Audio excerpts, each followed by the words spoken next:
Welcome back to the basement. Today's case, this one's frustrating. Yeah, this is one of them stories where you're not just angry at the person who committed the crime. You're asking yourself, why did this happen? Today we're talking about Thomas Edward Luther.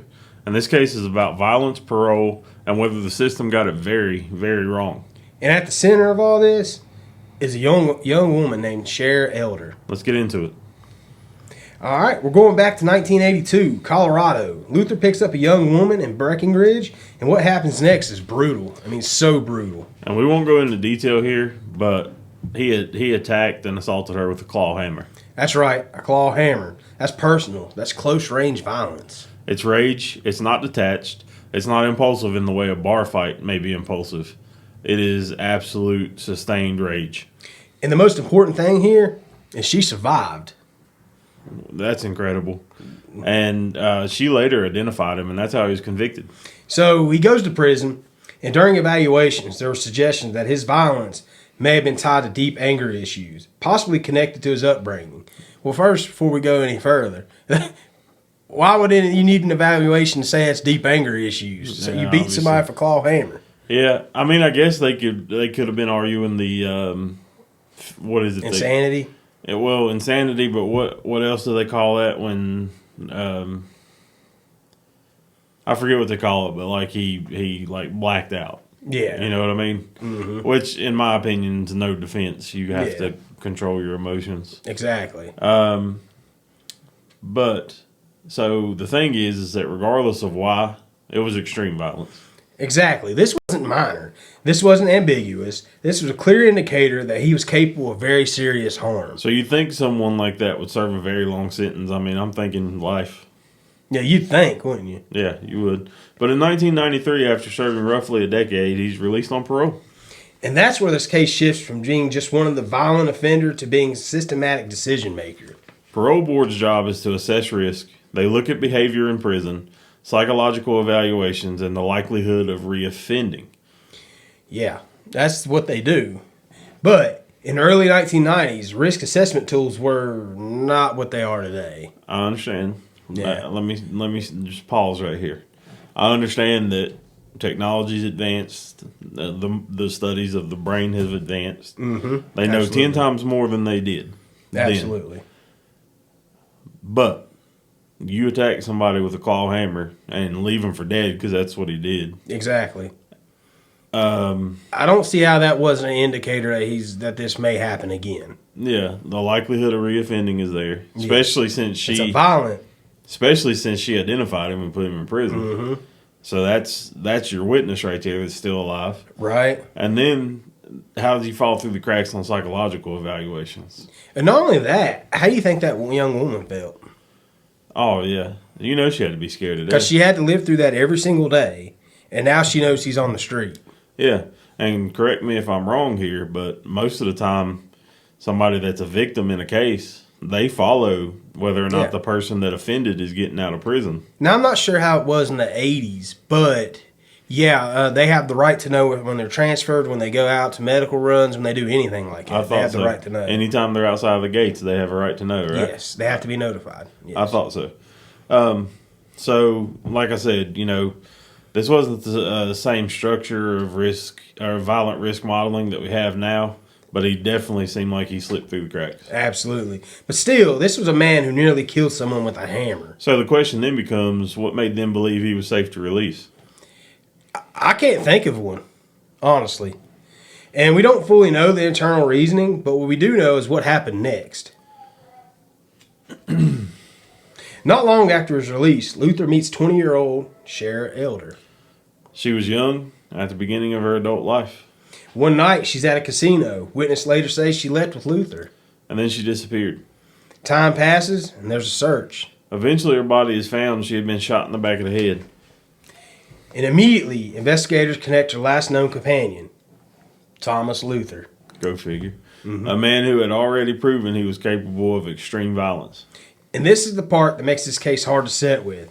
Because this wasn't someone with a hidden past. We already knew what he did. He's out on parole for a violent crime. Yeah, he had a documented brutal history. Exactly.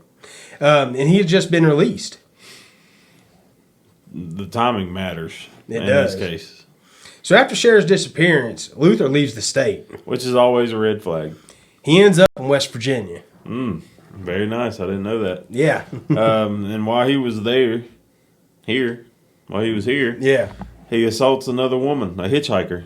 Again, violence. Again, escalation or continuation, depending on how you really want to look at it. That's continuation in my, in my humble opinion. And here's what I see with that.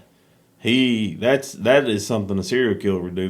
They attack somebody that they think's not going to be missed by society. They Yep. figure hitchhiker.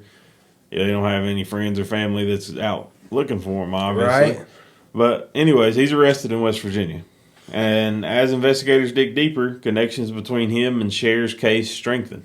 And this isn't one-time lapse. This is a pattern. And so Luther goes to trial for Cher Elder's murder.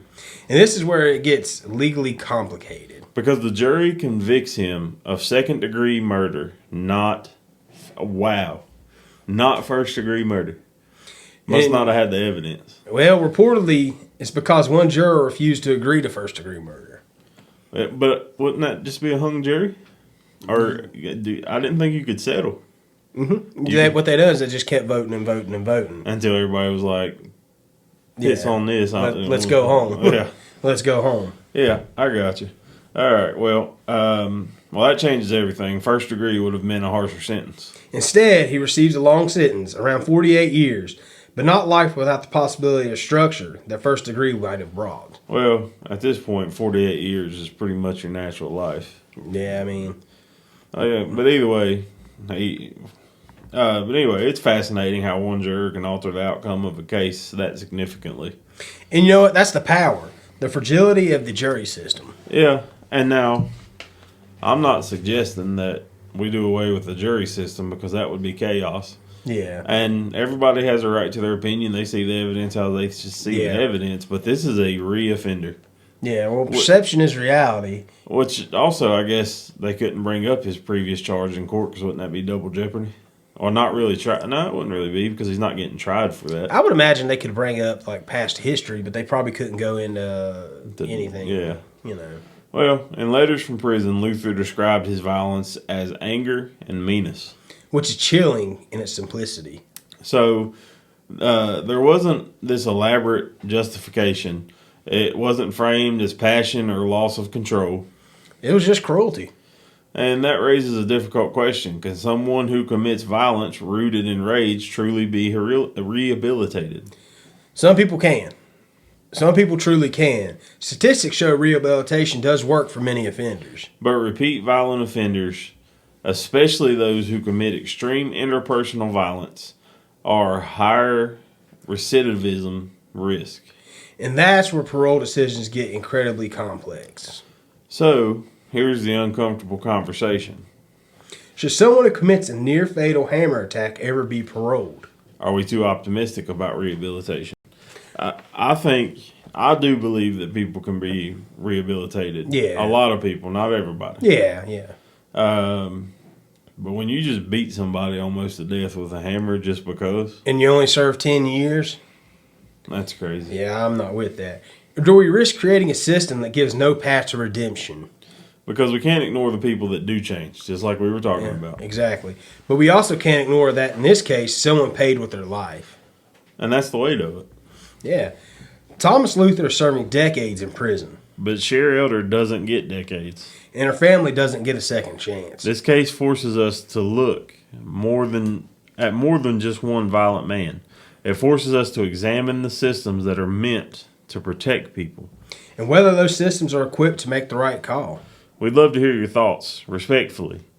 Do you believe that violent offenders should ever be paroled? What safeguards matter most? And as always, thank you for listening. Take care of yourselves. And we'll see you next time on The Basement, where it's top level content from the lower level.